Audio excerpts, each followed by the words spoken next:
السلام علیکم، بسم اللہ الرحمن الرحیم۔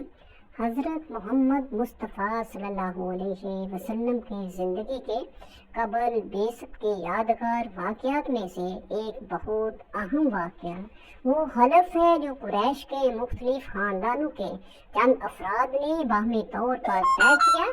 حضرت صلی اللہ علیہ وآلہ وسلم بھی اس معاہدے میں ایک رکن کے طور پر شریک تھے۔ زیر نظر واقعہ حضور صلی اللہ علیہ وآلہ وسلم کی عمر مبارک کے 20ویں سال کا ہے۔ عربوں کی ساری خرابیوں کے باوجود ان کے اندر ابھی تک اخلاق حسنہ کے بعض باقیات موجود تھے۔ ظلم کے خلاف کبھی کبھار ان کی رغ نیت جاگ اٹھتی تھی اور وہ ظالم سے مظلوم کا حق دلانے کے لیے سینہ سپر ہو جاتے تھے۔ قبیلہ بنو زبید کا ایک شخص کچھ مال تجارت لے کر مکہ آیا۔ اس کی بیٹی بھی اس کے ساتھ تھی۔ اس تاجر سے اس کا سامان مکہ کے مشہور اور مالدار سردار عاص بن وائل نے خرید لیا، لیکن اس نے سینہ زوری کرتے ہوئے اس زبیدی تاجر کی بیٹی کو بھی اپنے قبضے میں لے لیا۔ وہ اجنبی شخص خانہ کعبہ میں آیا اور خانہ کعبہ کا غلاف پکڑ کر بلند آواز سے روتے پیٹتے ہوئے فریاد کرنے لگا، اے شہر مکہ کے لوگوں، تمہارے با اثر آدمی عاص بن وائل نے مجھ سے زبردستی میری بیٹی چھین لی ہے۔ میں مسافر اور مظلوم ہوں، تمہاری خدمت میں درخواست گزار ہوں کہ میری مدد کرو اور میری بیٹی مجھے واپس دلاؤ۔ قریش کے کچھ نوجوانوں نے اس مظلوم کی آہو پکار سنی تو اللہ تعالیٰ نے ان کے دلوں میں یہ بات ڈال دی کہ مردانگی کا تقاضا ہے اس مسافر کی مدد کی جائے۔ جب تاریخ میں ہم اس واقعے کا مطالعہ کرتے ہیں تو دل سے یہ بات اٹھتی ہے کہ اللہ تعالیٰ نے اپنے گھر کے اندر ایک مظلوم کی دعا کو شرف قبولیت بخشتے ہوئے ان لوگوں کے دل خیر کی جانب آمادہ کر دیتا ہے۔ یہ کتنے لوگ تھے اس پر کوئی مستند حوالہ ہماری نظر سے نہیں گزرا، البتہ گمان غالب یہ ہے کہ یہ لوگ درجن بھر کے لگ بھگ ہوں گے۔ نبی اکرم صلی اللہ علیہ وآلہ وسلم ان میں پیش تھے۔ یہ سب لوگ اس زبیدی کو اپنے ساتھ لے کر عاص بن وائل کے دروازے پر جا پہنچے۔ اسے باہر بلایا گیا اور سب نے یک زبان کہا کہ اس مظلوم پر تم نے ظلم کیوں ڈھایا ہے؟ اس ظالم نے کہا، میں نے کوئی ظلم نہیں کیا، وہ لڑکی کنیز ہے۔ جب مال کا سودا کیا تھا تو یہ لڑکی بھی میں نے اس شخص سے خرید لی تھی۔ عاص بن وائل کا جواب سن کر وفد کے لوگوں نے زبیدی سے وضاحت مانگی تو اس نے کہا، خانہ کعبہ کی عظمت و تقدس کی قسم، میں نے اپنی لڑکی بیچی نہیں ہے اور نہ ہی وہ کنیز ہے، وہ میری بیٹی ہے اور اس شخص نے اپنے قوت کے بل بوتے پر زبردستی اسے اغوا کر کے اپنے گھر لے گیا ہے۔ اس پر وفد کے لوگوں نے سختی کے ساتھ عاص بن وائل سے بات کی تو اس بدبخت نے اپنے جرم کا اعتراف کر لیا اور زبیدی کی لڑکی اسے واپس دینا پڑی۔ لڑکی واپس کرنے کے وقت بدبخت عاص نے وفد والے لوگوں سے کہا کہ میں کل صبح لڑکی واپس کروں گا، ایک رات مجھے اس کے ساتھ گزارنے دو۔ وفد کے تمام غیرت مند لوگوں نے اسے سختی کے ساتھ کہا، آپ کو شرم نہیں آتی؟ یہ ہرگز ممکن نہیں۔ چنانچہ اسے اپنے شیطانی ارادے پر عمل کا موقع نہ ملا۔ زبیدی کی بیٹی اسے واپس مل گئی۔ اب اس نے اپنی بیٹی کو ساتھ لیا اور اپنے علاقے کی جانب روانہ ہو گیا۔ جاتے ہوئے وہ اور اس کی بیٹی ان تمام نوجوانوں کو دعائیں دے رہے تھے جنہوں نے ان کی مدد کی تھی۔ مظلوم کی بد دعا بھی رب عرش تک بلا روک ٹوک پہنچتی ہے اور اس کی دعا بھی وہ قریشی نوجوان